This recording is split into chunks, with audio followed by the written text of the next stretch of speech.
Europe is like the ground zero for all of this. But I don't want to over-index on Europe. Shanker, you've written about not only Europe, but also other countries that are doing, I know Korea, for example, but there are lots of countries that are looking at this as the model. It's bizarre. It seems like there's really three models in the world. You've got the American model, which has its strengths. It has a few flaws, but its core strengths are entrepreneurial capabilities, sort of an innovation principle rather than a regulatory principle. Then you have the China model, which is basically just massive amounts of money and power. And then you have the European model, which is we're really skeptical of a lot of this stuff and we want to regulate it and we hope something good will happen for it. It seems like that's partly at play in other countries around the world. They can't make up their mind. And we see a lot of them going towards the Brussels model. So I know you recently did some work, I think in Korea, maybe some other countries. I don't know, just maybe share your thoughts a little bit about what's going on around the rest of the world. Yeah, and thank you for that presentation, Stephen. That was very good, very interesting. I think what we see is we see this under a sort of broad umbrella, of which I think maybe these non-tariff attacks are a subpart, but have a great deal of intention associated with them, of generally market distortions in countries that have damaging effects on competition, that we've sort of christened anti-competitive market distortions. It is absolutely true that the EU's regulatory approach is being spread around the world. The EU is deliberately spreading this approach around the world, not just in tech regulation, but also in its general approach to competition.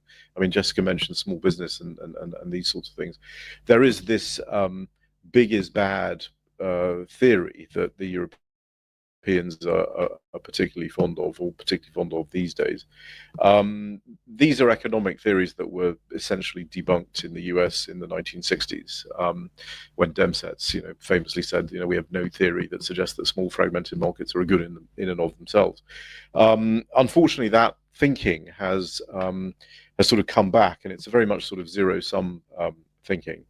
What we did in Korea is we looked at we used the economic model that we've developed to analyze the impact of these distortions in the digital space, and also the role of competition policy and the way they're doing competition policy on GDP per capita.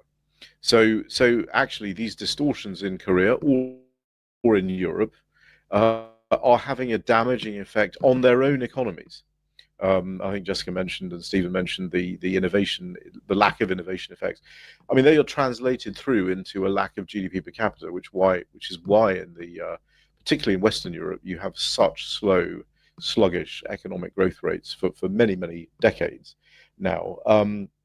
So we look at the model works by looking at the distortions effect in the market itself, and then you then look at the impact on the US economy of the damage that's being done to US exporters, because they obviously are getting, not only is the market size, if you will, in Korea being contracted by the distortions, but the US share of that market size is being damaged by the intentionality of the non-tariff attack on them. And we found essentially that the damage the Koreans were doing to their own market was over 10 years about $460 billion, and the damage to the US market over 10 years was about $520 billion. So these are very big numbers. So we can certainly support the sorts of numbers that Stephen mentioned at the beginning. I know they sound like very, very big numbers, but this is the damage that you do when you distort your market in these ways, and you do it deliberately to damage a trading partner's interest. It's about the worst combination of things that can be done. Just picking up a couple of things that Stephen mentioned in his presentation, the periodic economic assessments that he suggested. We've also suggested that the national trade estimate at the moment is a sort of inventory of complaints of companies, and what's lacking, I think, is an order of magnitude or a quantum of the effect of these things on the US economy, and not just on US exporters, but on US GDP per capita. That will give policymakers and officials a better sense of prioritization, a better sense of the things that they need to go after, and clearly that goes to the prioritization of digital in the trade space. I would say one thing about non-tariff attacks outside of the digital sector, or as we call them, market distortions, anti-competitive market distortions outside of the digital sector. There's nothing new here. I remember back in the 70s, the Japanese were very good at identifying. They had a rule that said that baseball bats had to be of a certain size, which coincidentally was the size that Japanese companies made them, and coincidentally was considerably different from the size that American baseball bat manufacturers made them. So even in the non-digital space, this sort of attack on US companies, again, is not a new thing. And I think a lot of countries think it's just sort of fair game, actually, to attack US companies in this way. So I do think US officials need to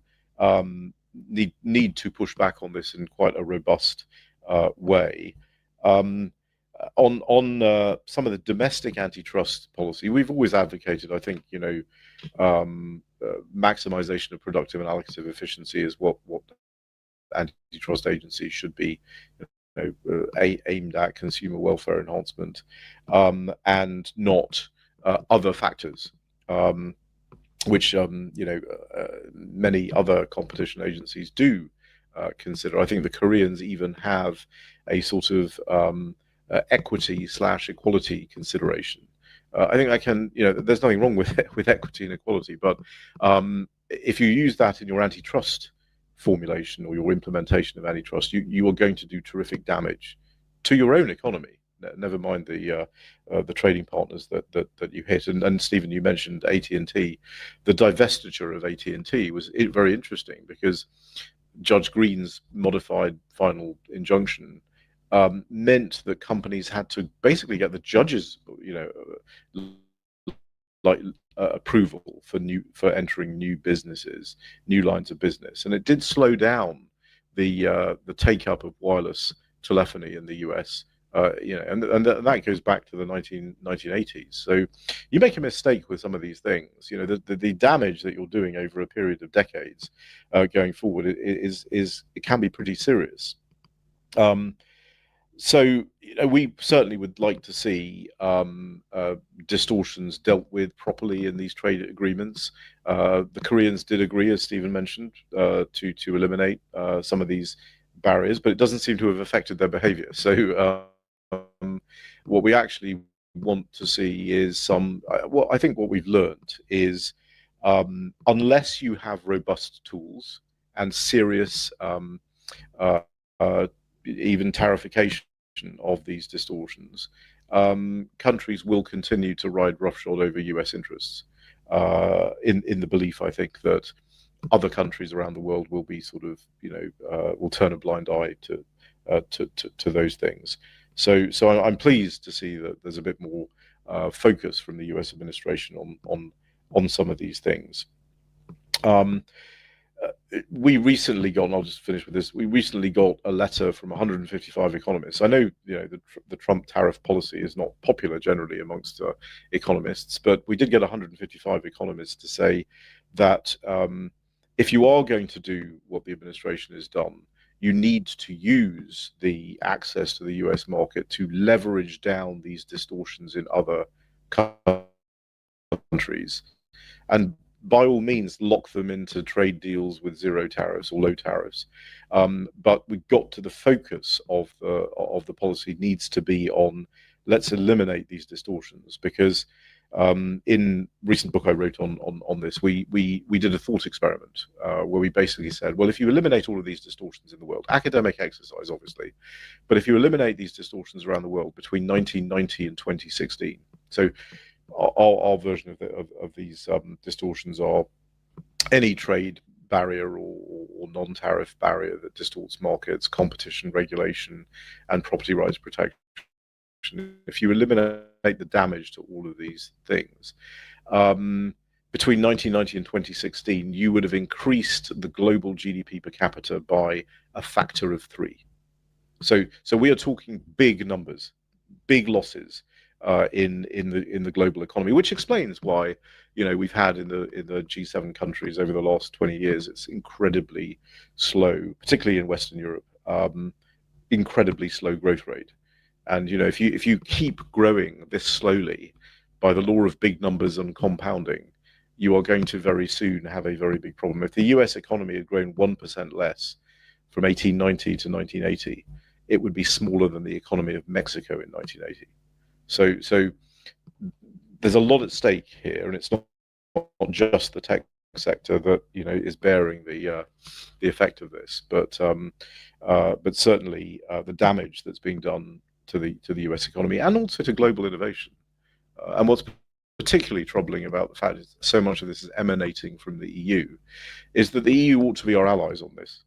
There are bigger threats out there, and they ought to be our allies on this, and I think they need to start acting like that.